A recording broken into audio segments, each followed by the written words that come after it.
ज्ञानञ्जनस्य ज्ञानञ्जनशलाकया चक्षुमिदमेन तस्मै श्रीगुरवे नमः। श्रीचैतन्यमनोभीष्टं स्थापितं येन भूतले स्वयं रूपा कदा मह्यं ददाति स्वपदान्तिकं। वन्देऽहं श्रीगुरू श्रीयुतापदकमलं श्रीगुरुवैष्णवं श्रीरूपं सारनाथं सारं रघुनाथवितं तं सजीवम् साद्वैतं सावधूतं परिणसहितं कृष्ण चैतन्य देवं श्रीराधा कृष्ण पादान् राधाविता श्री विशाखावितांश हरे कृष्णा करुणा सिंधु दीनबंधु जगतपते गोपेश गोपीकांत राधाकांत नमस्ते सत्य कांचनी गौरांगी राधा वृंदावनेश्वरी विश्वानुसुते देवी प्रेमामि हरि प्रिय आंचा कल्पते भिक्षा कृपा सिंधु पतितानां पावनेभ्यो वैष्णवभ्यो नमः। जय श्री कृष्ण चैतन्य प्रभु नित्यानंद श्री अद्वैत गदाधर शिवासादि गौर भक्तवृंद। हरे कृष्णा कृष्ण कृष्ण हरे हरे हरे राम राम राम हरे हरे। श्रीमद् भगवद गीता की श्रील प्रभुपाद की जय। तो हम लोग आज का श्लोक है श्लोक क्रमांक आज हम लोग पढ़ रहे हैं गीता के पहले अध्याय। पहला अध्याय का जो नाम है कुरुक्षेत्र का युद्ध स्थल में सैन्य रक्षण और हम लोग श्लोक क्रमांक पहुंचे 42वां। तो इससे पहले अर्जुन हम लोगों ने कारण देखे कि अर्जुन कारण दे रहे हैं जो 5 कारण, उसमें से एक कारण है कि वो अपने कुल धर्म के बारे में बता रहे कि कुल धर्म का अगर किसी का नाश हो जाता है, सबका अगर सब मर जाएंगे तो पूरा कुल धर्म का विनाश हो जाएगा, वंश संकर हो जाएगा, उसके बारे में वो बोल रहे थे। देखते कि आगे श्लोक में क्या बोलते हैं। तो मैं 42वां श्लोक पढ़ता हूँ। दोषरेते कुलघ्राणं वंशंकर कारके उता घनते जाति धर्म कुल धर्मस्य शाश्वता। दोषरेते कुलघ्राणं वंशंकर कारके उता साधन्ते जाति धर्म कुल धर्मस्य शाश्वता। दोषरेते कुलघ्राणं वंशंकर कारके उता साधन्ते जाति धर्म कुल धर्मस्य शाश्वता। तो इसमें उसका अर्थ था मतलब अनुवाद है, जो लोग कुल परंपरा को विनष्ट करते हैं और इस तरह से अवांछित संतान को जन्म देते हैं, उनके दुष्कर्मों से समस्त प्रकार के सामुदायिक योजनाएं तथा कल्याण कार्य विनष्ट हो जाते हैं। तो इसमें वो उदाहरण अनुवाद बता रहे हैं कि अगर कोई यहाँ पे अर्जुन अपने मतलब जो जानते हैं उनके अनुसार बता रहे कि अगर कोई कुल धर्म का विनाश करता है तो जो उनके कार्य हैं वो कभी पूर्ण नहीं होते।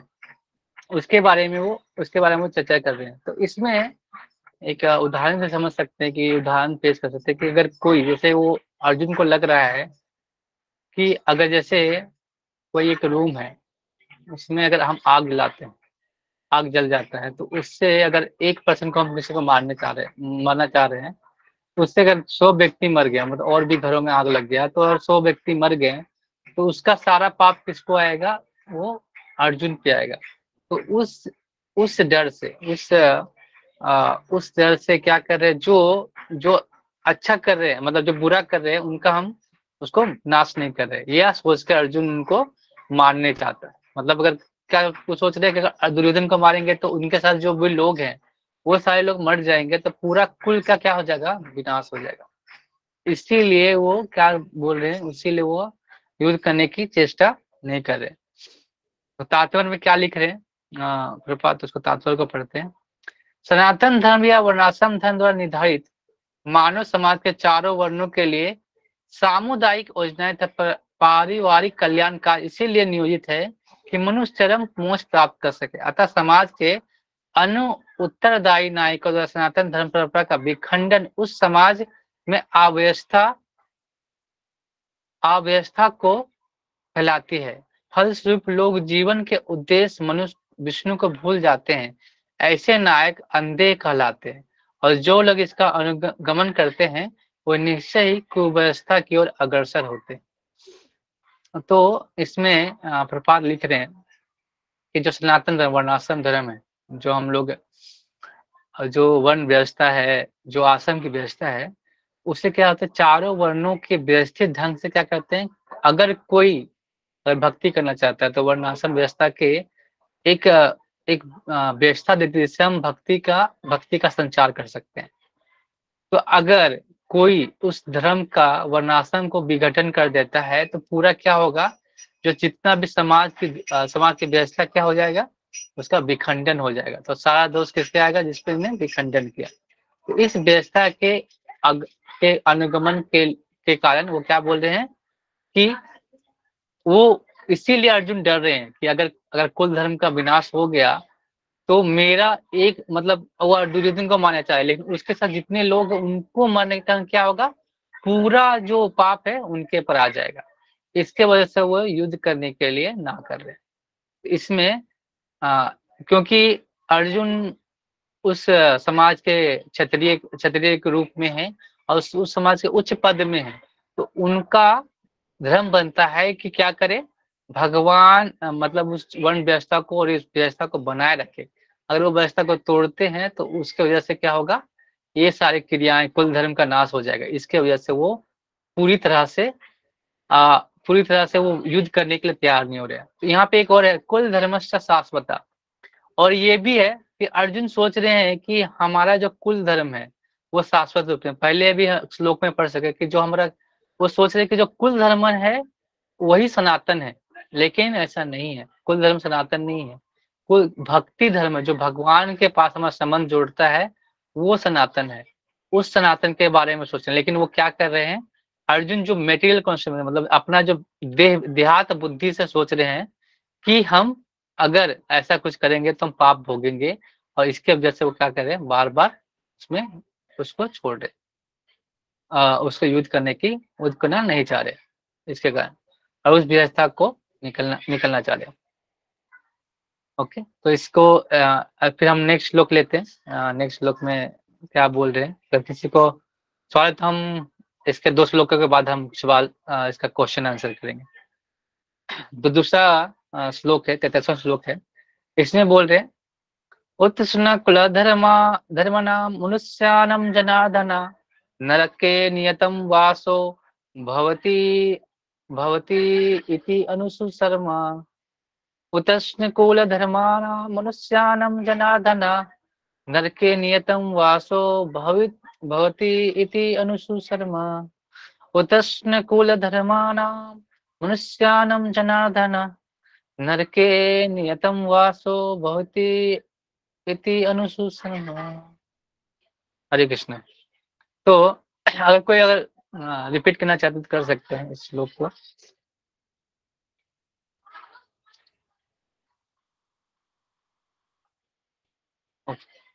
हरे कृष्णा, कोई रिपीट करना चाहते हैं? ओके, मैं इसका अनुवाद पढ़ता हूँ।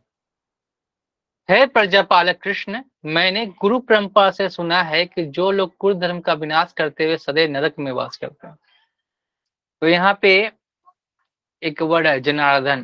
तो जनार्दन को क्या बोलते हैं, उसका मतलब है दूसरे एक बार भी आया है, इसके बाद है कि उनको बोलते हैं जीवों के रक्षा करने वाले, मतलब प्रजापालक। मतलब वो क्या करते हैं, अपने जीवों की रक्षा करते हैं। भगवान अपने भक्तों की रक्षा करने के लिए सारा कुछ अपने पे ले लेते हैं। ऐसा ऐसा तो इसलिए जनार्दन बोले जाता है कि हर हर उस जो विपदा आती है भक्तों पे, वो अपने पे लेने के लिए तत्पर रहते हैं। इसीलिए उनको जनार्दन भी बोला जाता है। प्रजा के मतलब हमारे जैसे लोगों की रक्षा करने के लिए कुछ भी करने के लिए तत्पर रहते हैं। तो इसीलिए कृष्ण को जनार्दन ही बोला जाता है। तो हमने वो अर्जुन बोल रहे हैं कि मैंने गुरु परंपरा से सुना है, मतलब वो अपने आचार्यों के बारे में बता रहे हैं कि मैंने गुरु परंपरा से सुना है कि जो कोई अगर धर्म का नाश करता है, या तो धर्म का मतलब वो क्या समझ रहे हैं, कुल धर्म को, अपने जो कुल धर्म को, उसको क्या बोल रहे हैं, सनातन है। तो अगर कुल धर्म को कोई नाश करता है तो कहाँ जाता है, नरक में वास करता है। तो ये ऐसा बता रहे हैं।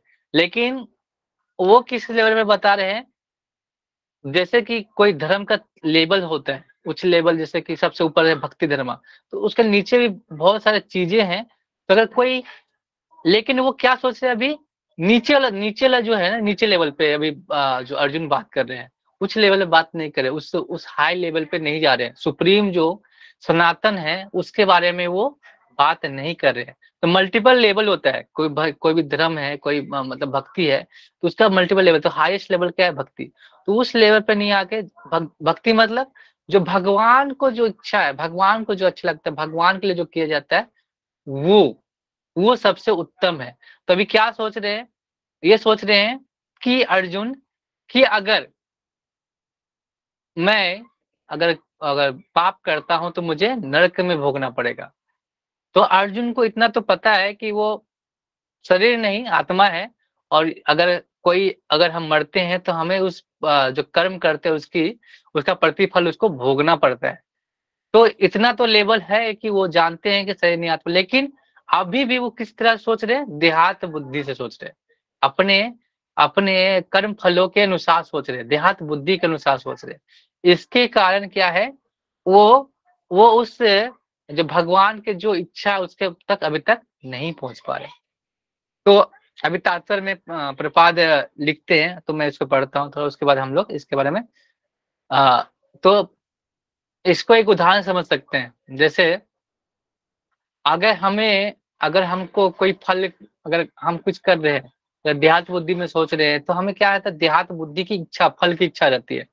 जैसे और सारे धर्म में क्या बोलते हैं कि अगर कोई मरता है तो मतलब बचपन से सिखाया जाता है कि आपको मरने के बाद स्वर्ग में 72, भगवान के लिए कहकर 72 हूरों की प्राप्ति होगी, ऐसे बोलते हैं। सोम रस की प्राप्ति होगी, स्वर्ग ऐसे ऐसे बताते हैं उनको, उस लेवल बचपन से बताया जाता है। लेकिन हम इसमें क्या देख रहे हैं कि उसमें भी उसको क्या दिख रहा है? आगे भी चल के क्या अपना अपना क्या अपना क्या करना चाहते हैं? उद्धार नहीं करना चाहते। अभी भी इच्छा क्या है? मतलब भौतिक इच्छाएं हैं कि हमको ये मिलेगा और ये मिलेगा, इसके लिए करना है। लेकिन हमें क्या सोचना चाहिए कि हम कृष्ण की सेवा कैसे कर पाएंगे, कृष्ण की सेवा कैसे प्राप्त होगी, कृष्ण कैसे प्राप्त होंगे, ये हमारा लेवल होना चाहिए। तभी हम भगवान के पास के बारे में सोच सकते हैं। तो हम लोग ये नहीं सोचना है कि हम ये करेंगे तो हमको ये फल की प्राप्ति होगी।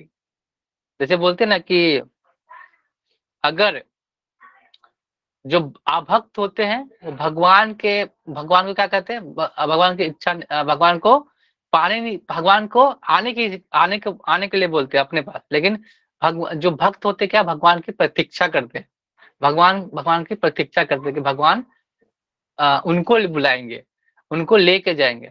हाँ, और जो अभक्त होते हैं वो क्या करते हैं कि भगवान उनका मेरे पास आएंगे, मेरा उद्धार करेंगे, ऐसा सोचते हैं। ये भी सोचना गलत है। लेकिन हम लोग क्या करते हैं? भगवान की प्रतीक्षा करते हैं।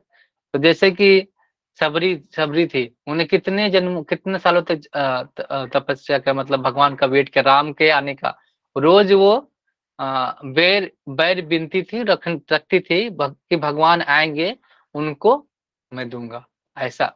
तो ऐसा सब्र होना चाहिए, ऐसा ऐसा मतलब क्या बोलते हैं उसको, इंतजार होना चाहिए।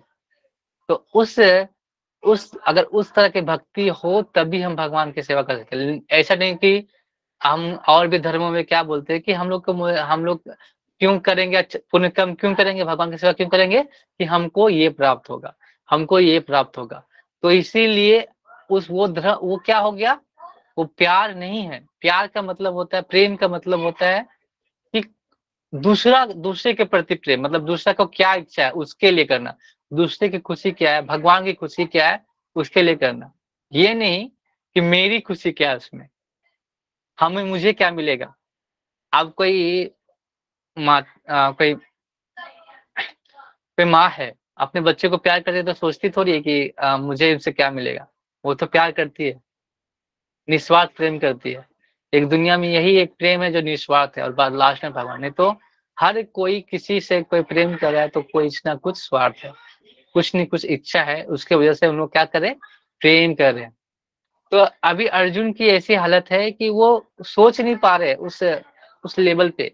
वो वहीं पे हम अभी अभी देहात बुद्धि से ही सोच रहे हैं कि वो देखिए, वो आगे सोच नहीं पा रहे कि अगर हम कृष्ण प्रेम नहीं प्राप्त होगा तो हमें आगे आगे कैसे उद्धार होगा, ये इसके बारे में वो सोच ही नहीं पा रहे। इसके वजह से वो इस युद्ध को कर नहीं पा रहे हैं, युद्ध के मर्म को समझ नहीं पाए। तो इसके वजह से युद्ध कर वो सोच रहे हैं कि अगर मैं मारूँगा, मेरे पाप की वजह से मुझे नरक के भोगना पड़ेगा। तो वो क्या है, वो भी एक है, फल के प्रति वो ज़्यादा आसक्त हो गए हैं। वो नहीं देख रहे हैं कि इच्छा किसकी है, भगवान की। वो इसके बारे में नहीं सोच पा रहे हैं। तो मैं थोड़ा तात्पर्य पढ़ता हूँ, तात्पर्य में प्रभुपाद क्या बोलते हैं, उसके बाद मैं क्वेश्चन आंसर करेंगे। हरे कृष्ण। अर्जुन अपने तर्कों को अपने निजी अनुभव पर ना आधारित करके आचार्यों से जो सुना है उस पर आधारित करता है। वास्तविक ज्ञान प्राप्त करने की यही विधि है। जिस व्यक्ति ने पहले ज्ञान प्राप्त कर रखा है उस व्यक्ति की सहायता बिना कोई भी वास्तविक ज्ञान तक नहीं पहुंच सकता। वर्ण आश्रम धर्म की एक पद्धति के अनुसार मृत्यु के पूर्व मनुष्य को पाप कर्मों के लिए प्रायश्चित करना होता है। जो पाप आत्मा है उसे विधि का अवश्य उपयोग करना चाहिए। ऐसे किए बिना मनुष्य निश्चित रूप से नरक भेजा जाएगा, जहां उसे अपने पाप कर्मों के लिए कष्टमय जीवन बिताना होगा। तो वो ठीक है कि उन्होंने आचार्यों से सुना है, आचार्यों को आचार्यों के से सुना है, लेकिन हमें पता होना चाहिए कि वो किस लेवल, कहाँ तक है, वो किस स्तर के है। तो ये परंपरा अच्छी है कि हम भी जैसे हम अभी अभी सुन रहे हैं, अभी हम पढ़ रहे हैं, तो किससे, जो हम उन्होंने आचार्यों से सुना है, जो हमने आचार्यों से पढ़ा है, आचार्यों ने जो लिखा है, उसी को हम लोग क्या करते हैं, प्रेजेंट करते हैं। जैसे प्रपाद हमारे आचार्य कुल परंपरा में उसके गुरु हैं, उनके गुरु, तो ये गुरु परंपरा में सब आते हैं, लास्ट में कृष्ण के पास तक जाते हैं। तो ये परंपरा से जो ज्ञान आता है वो क्या होता है, शुद्ध होता है, क्योंकि कॉपी पेस्ट है, इसमें कोई मिलावट नहीं है। लेकिन हम अगर अगर कुछ हम अपना कुछ मिलाते हैं तो वो कभी कभी वो क्या बोल सकते हैं, वो शुद्ध नहीं होता। फिर हम क्या होंगे, मिसगाइडेड होंगे। इसीलिए जो दूसरे धर्म में है वो लोग मिसगाइडेड हुए, उनको पता नहीं है कि जो जो असली रियल लव है क्या है, प्रेम क्या है, भगवान को सर्व करना, वो प्रेम है। ये नहीं कि मुझे भगवान को सर्व करने से मेरे को ये मिलेगा इसीलिए मैं करूंगा। ये कॉन्सेप्ट गलत है, ये मिस गाइडेड किया जा रहा है। इसीलिए हमें क्या करना चाहिए, हमें हमेशा जो गुरु परंपरा में आ रहे हैं, जो कुल परंपरा में आ रहे हैं, अ, जो गुरु परंपरा की वाणी को ही बता रहे हैं, उनसे सुनने का प्रयास करना चाहिए। हरे कृष्णा। और किसी को कुछ सवाल है, कुछ पूछना है, तो पूछ सकते हैं।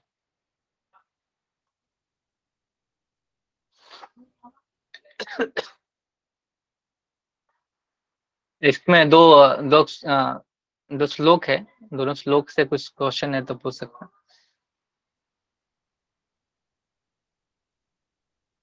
अगर कुछ समझ नहीं आया तो फिर से मैं रिपीट करूंगा, अगर कुछ कुछ वर्ड या समझ में नहीं आया या कुछ, तो मैं आप बता सकते हैं।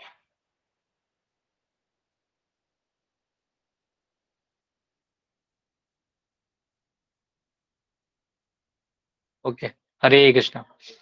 तो